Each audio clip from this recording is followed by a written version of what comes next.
Hello and welcome to Channel 51 News. Whole new look. How about that on the screen? This is September the 1st and the first edition of the new look with the new offer for the month.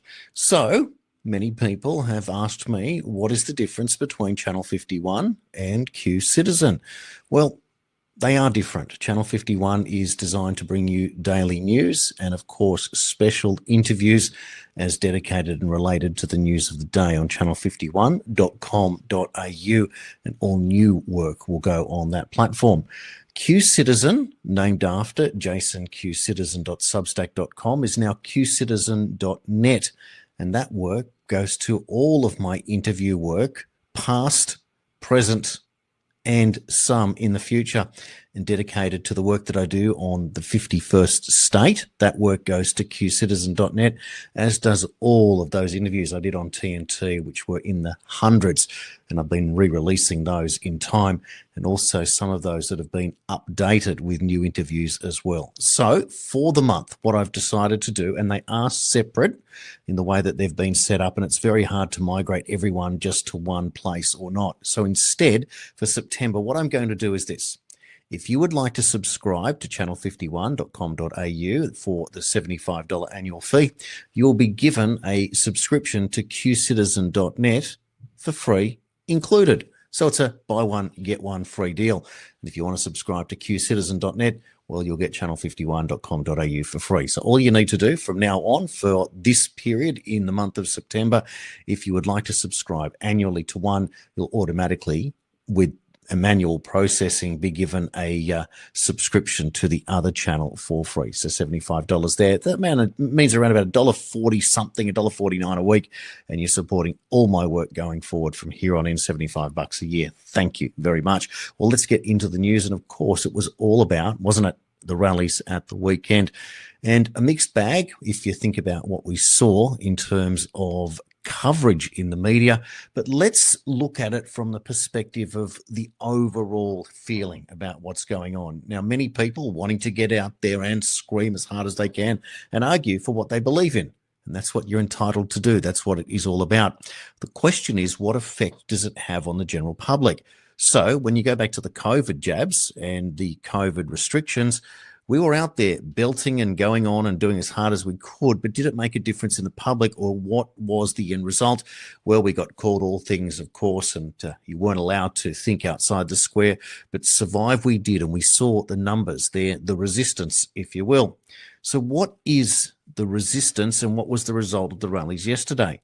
That's an important component of it, because one, it's how it's seen by those that participated, and there was friction. There were people that objected to when the so-called neo-Nazis stood up in the rally, the National Socialist Network, Nazis. How does that fit into the so-called far right, if that is the so-called far left? And so it's confusing. Then how does the mainstream take it? How is it reported? And how does it get the movement to 51-49 and a change in government attitudes? Can that even happen?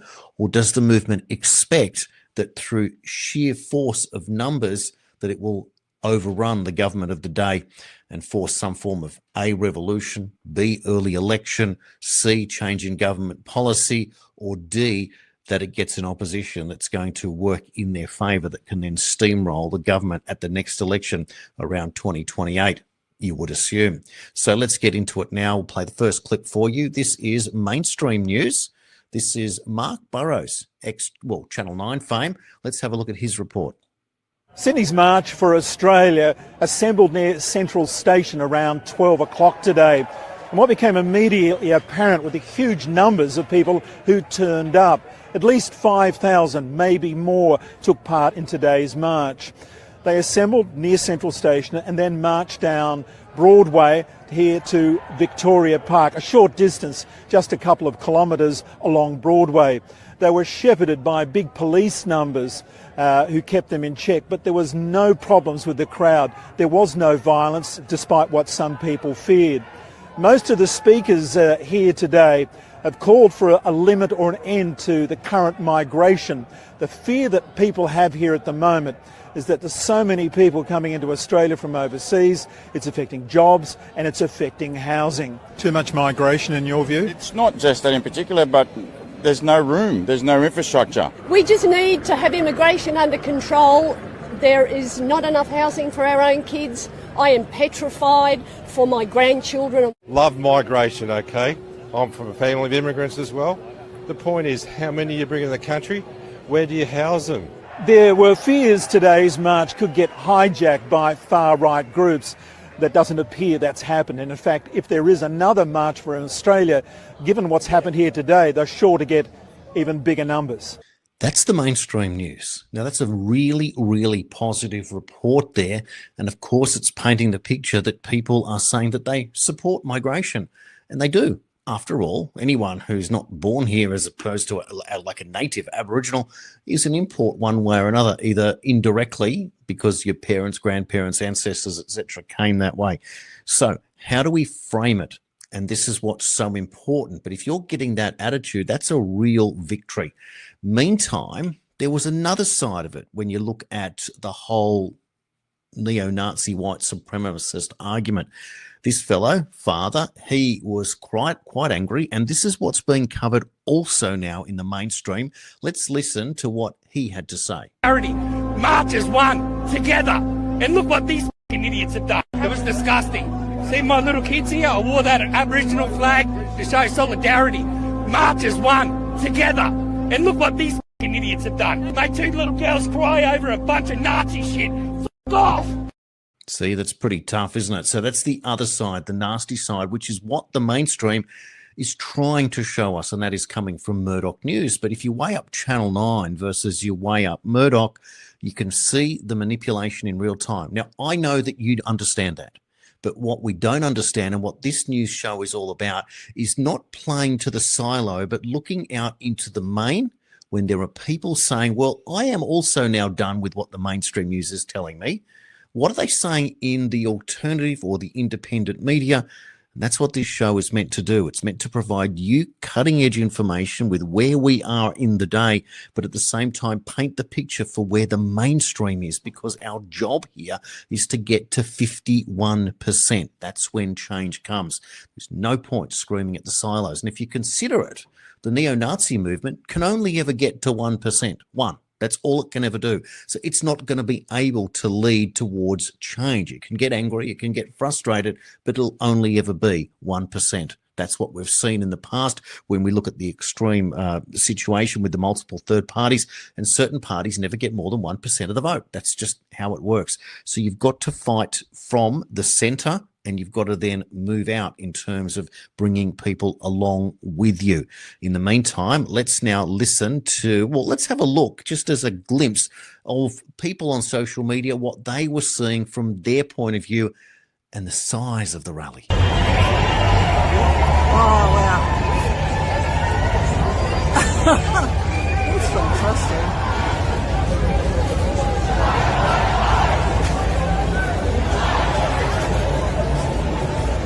That's amazing.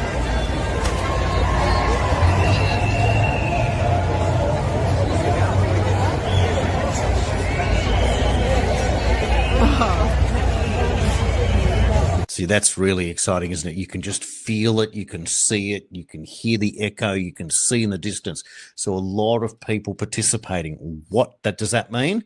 It means that this is just the start of where we're going. It's certainly not the end. And so there is now an idea of how do you mature what's actually happening. So this post from Nicole Marie on Facebook, she says, to the freedom leaders watching from the sidelines, to those of you who chose not to stand at rallies today, not out of apathy, but out of caution, not because you don't care, but because you fear the optics, the symbols, the risks. I honour your discernment. But let me say this gently and clearly. This is not the time for I told you so's. This is not the time for purity tests or black pills. This is the moment we come back together. Today was not perfect. Nothing awakening ever is. But what we witnessed was a turning point. Hundreds of thousands of everyday Australians stood up peacefully, clearly from the heart. The media lied, the politicians scrambled, the narrative cracked, and people felt it. They saw it. This was never about one day. This is about momentum, and September 13 must now become the next wave. Well, they are really, really important and significant words. Cool heads prevail. Nicole has been in this game for a decade. I know her personally, and I've never met anyone who has got a more level head, who has fought on the battlefield every single day for a decade. Those words are taken perfectly and seriously. Well said, Nicole. In the meantime, this story here, police say 15,000 people protested in Adelaide yesterday. 15,000 in Adelaide.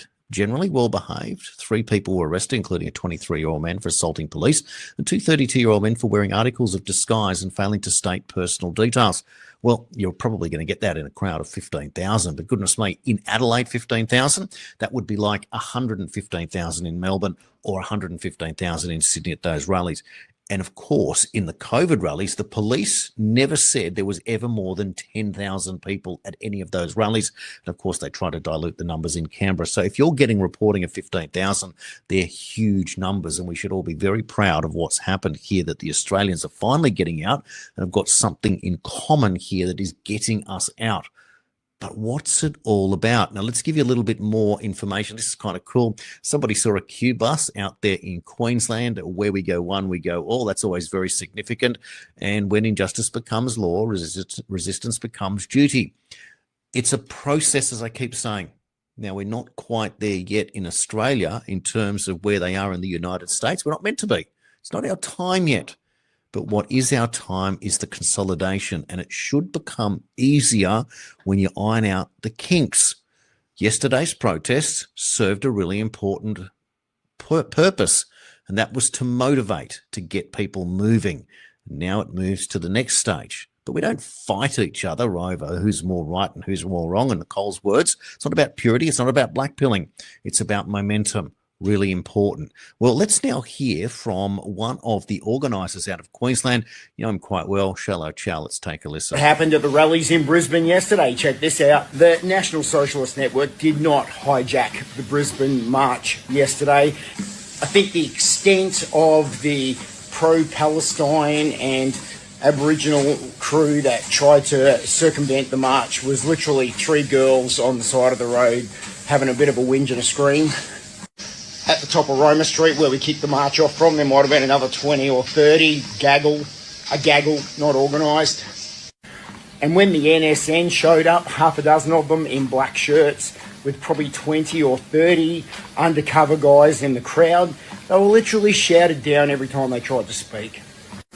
The real shame of Australian politics is that the extremes have created this space now where the normies in the middle, the people that are just trying to say, hey, there's a problem with migration and mass immigration in general, are getting tarred with the brush of the left and the right. And politics is so polarising now that people are being pushed towards the fringes, towards these extremist ideas. But in all honesty, I actually don't think the NSN's membership will even get one new single member after yesterday's charade. They did themselves absolutely no favours by acting like a bunch of arseholes. What's going on with these radical right-wing kids? I mean, we'll talk about the left ones later, but let's talk about these guys first. I see a bunch of potentially good young men that are being led astray by a couple of that aren't quite right in the head, mate. And they're there because society has basically created this problem. They are just a byproduct of a profoundly sick society that creates these fringes. Now, we've got this crazy left-wing pro-Palestinian fringe that's being fed by mass immigration. And we've got this really radical right-wing NSN movement that's being fed by a generation of young guys that have no direction and nowhere to go. And instead of buying a house, starting a family and having children, growing a business and doing productive things for the country, they've got no opportunities because the opportunities have been stolen from them by the Uniparty. And it's really simple to start falling into the trap of hating on people when that is what they want you to do. The blob wants you to hate on each other. It wants you to look at that guy over there and hate him for what he has and blame him. That's not the problem here. The problem is the blob. The blob is the problem. The system created this. Your enemy, your problem, the issue is the blob. The blob is 3 layers of government, local, state and federal, that's bleeding you every which way it can, making you hate your neighbours, making you want to blame other people, instead of looking at it, which is sucking you dry. That's the vampire. Anyway, after a massive day yesterday, leading the march in Brisbane and being a part of the organisation for that, and Brisbane was absolutely perfect. We set the standard for the rest of Australia. It's 4 a.m. and I'm in the gym again, because this is what we do. We keep training and we keep pushing and we keep getting ready for the next one. I'll see you there. Very positive message once again. Now, in the meantime, I don't think it gets happier or better than this next little clip. I'll play it for you. Now, if this was a movement about immigration or too many people, explain this, as we all are Australian.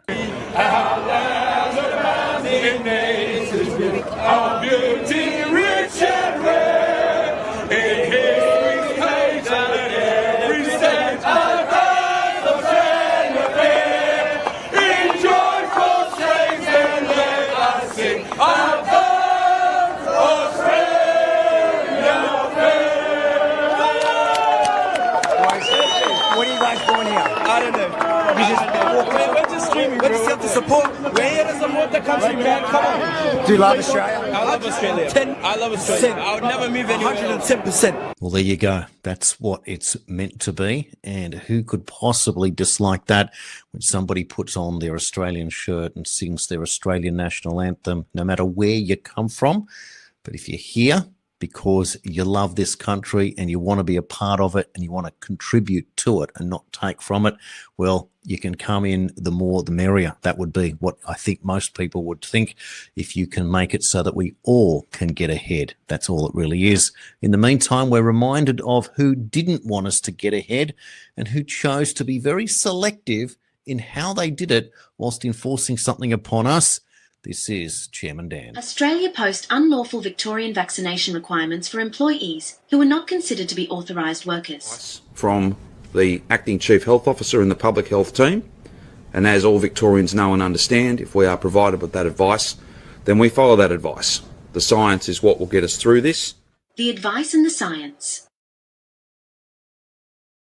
It doesn't matter who you are in Victoria, the Public Health and Wellbeing Act applies to you. Why has the board remained silent on why Australia Post went against the National Plan and the Victorian Directive to unlawfully enforce a directive that does not include Commonwealth employees? That's what the National Plan is all about. A national plan. That by Friday the 15th of October, every single authorised worker that is on that authorised worker list, just stated every authorised worker on the authorised worker list, whether they be in Melbourne or in regional Victoria, will need to have had at least one dose of a COVID-19 vaccine. Brett Sutton also understood the workers on the authorised workers list. No, MPs have not been part of the mandate for legal advice around that. But as I understand it, not required for MPs in Victoria as well. Who advised the board at Australia Post that its employees were authorised workers and subject to vaccination. The directive communicated that a worker does not include a Commonwealth employee. Section 203 of the PHW Act provides for penalties, and Section 210 of the PHW Act provides for false and misleading information. Make Australia Post, the Commonwealth and state governments accountable. News from around the world as it affects us at Channel 51. The latest interviews, the archives. The world is changing rapidly. Putting it all together. Buy one, get one free. Subscribe at channel51.com.au and get QCitizen.net for free. Daily news, twice weekly interviews, archive of hundreds of major interviews, special events. Thank you for supporting independent. So we've got to the end of the rally. Now, where are we going? Does it come down to, again, housing affordability? Does it come down to who can get a home? Does it come down to a government who's going to ignore us? Because we kind of get the feeling that it's about importing voters who are going to support the Labor government and therefore do this in perpetuity. So where's the opposition in all of this? Do they call it out, or do they pretend that this is not the issue, or are they living in denial? Let's now cross Ben Fordham talking about housing and what's actually happening out there in the real world. This is from 2GB. Top real estate investment location for Chinese buyers. They're outbidding local home hunters, and they're willing to open the checkbook in the process. Chinese buyers are spending $8 million a day on Aussie real estate. That's more than investors from anywhere else in the world. 1,800 homes swapped hands in the 9 months leading up to March, and over that time more than $2 billion was spent. According to one real estate expert, this is just a tip of the iceberg. Tom Panos is a leading auctioneer, and he's also a real estate coach, and he's seeing this stuff unfold every weekend. He joins us in the studio right now. Tom, thanks for coming in this morning. Thanks, Ben. Thanks for having me. How big is it? Look, it's probably bigger than what that report says, because often, Ben, what you'll see is at an auction, you'll have a buyer, that international buyer, and they'll be on the phone talking to someone else, and you've got to follow the money trail, like how many more properties are actually being funded by overseas buyers. But it is an issue, and you can sense resentment at auctions where, Ben, there's a competition between a local buyer and an international buyer, and you'll see when the international buyer wins, they don't get the applause that they'd normally get if a local buyer. So you can tell there's tension. Very interesting, isn't it? So there is tension at the auction, people having a feeling that they are competing with those that shouldn't necessarily be in the market. Here in Australia, certainly things have changed over the years. Well, overseas, let's cross over there now, because it's going to the narratives are going to cross over. So Trump has come out and saying now that voter ID must be part of every single vote, no exceptions. I'll be doing an executive order to that end. Also, no mail-in voting except for those that are very ill and the faraway military. Use paper ballots only. President DJT. So what does that mean in terms of the Americans? Why is it that if we are bringing voters in and voting is compulsory, but you need to become a citizen first? Apparently not at the state level, though, but in the United States, it works a little bit different. So let's now play a clip from an immigrant to the United States, a legal one, and his take on it, and what Gavin Newsom has been saying, and why it's all important for us here in Australia. Hi, everyone. So take a look at this clip and come right back. Do you think ICE is not going to show up around voting and polling booths to chill participation? You know that. The National Guard, you know that. Everybody knows what's at stake, so we have to put a stake in the ground and do things differently. So think about what he said for a second. As many of you know, I was an immigrant in America for 18 years before I became a citizen. And throughout that entire 18-year period, there was never a single time that I showed up at a polling station on election day because I did not have the right to vote in America. So what is Gavin Newsom saying here? There are immigrants who are voting. Now, this is not just about immigrants, because what he is suggesting is that the presence of ICE will stop people from going to the polls. So he's not even talking about legal immigrants, because legal immigrants will have nothing to fear if ICE is around. So basically what he is saying is that illegal immigrants will be deterred from going to the polls. So are illegal immigrants making it a habit to go to the polls on election day in America? I thought Democrats said our elections are the most secure ever, and that not requiring ID was necessary because people that look like me apparently can't get IDs. Is this the reason why they don't want voter IDs? If this is not a confession of how corrupt the voting system in Democrat-controlled states have become, I don't know what will convince you. Our elections must be protected from the corruption of charlatans who continue to clamor about protecting democracy, but will take every opportunity to undermine the process while pretending to be the saviors of the system. As a new American citizen who just a few years ago earned my right to vote, I believe that my vote needs to be protected from being wiped out by illegal immigrants. If this was not a plan, I am calling on ICE to actually show up at polling stations, because citizens are not intimidated by seeing law enforcement. And we cannot continue to allow our election system to be abused. So the elections integrity is what it's all about, and the same applies here in Australia, but using a different system. So how do you change the system and change the minds of people? Because at the end of the day, it's about not having enough or not having sufficient or not having sufficient opportunity. So in the United States, it's been about, with Trump, to make the economy boom again. It's always been about that. Part of that strategy was to involve the tariffs. Well, over the weekend, we've learned that without tariffs and all trillions of dollars we've already taken in, our country would be completely destroyed, wrote the president, and our military power would be instantly obliterated. In a 7-4 opinion, a radical left group of judges didn't care, except for one Democrat, Obama appointed, actually voted to save our country.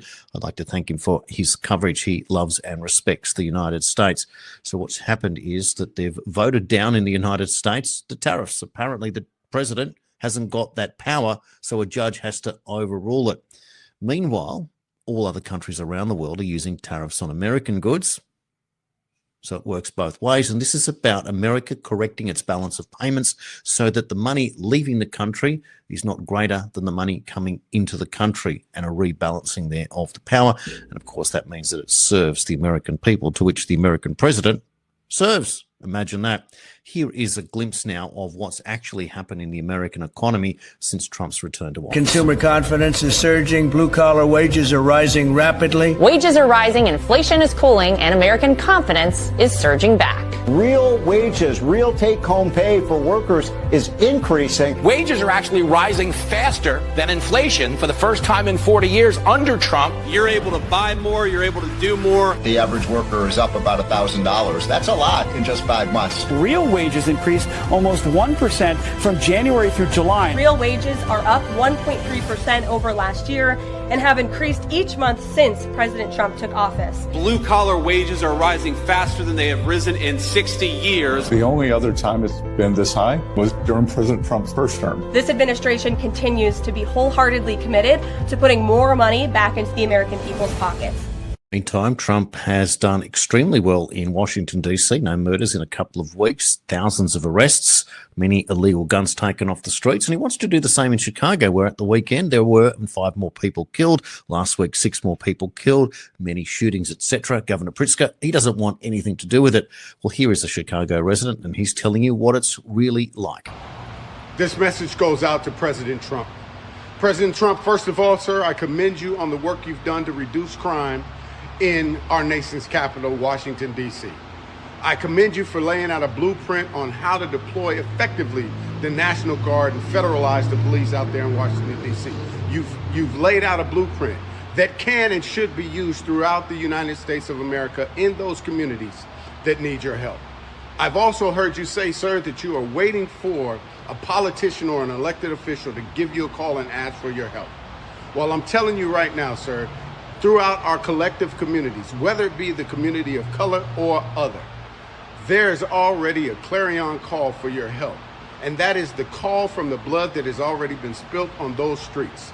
Those streets, whether it be Chicago, New York, LA, Denver, wherever it is, those streets, those cities already need your help. You don't have to wait for an elected official. Lives that have been lost, people that are afraid, robberies that are yet to occur. People are waiting on your help, sir.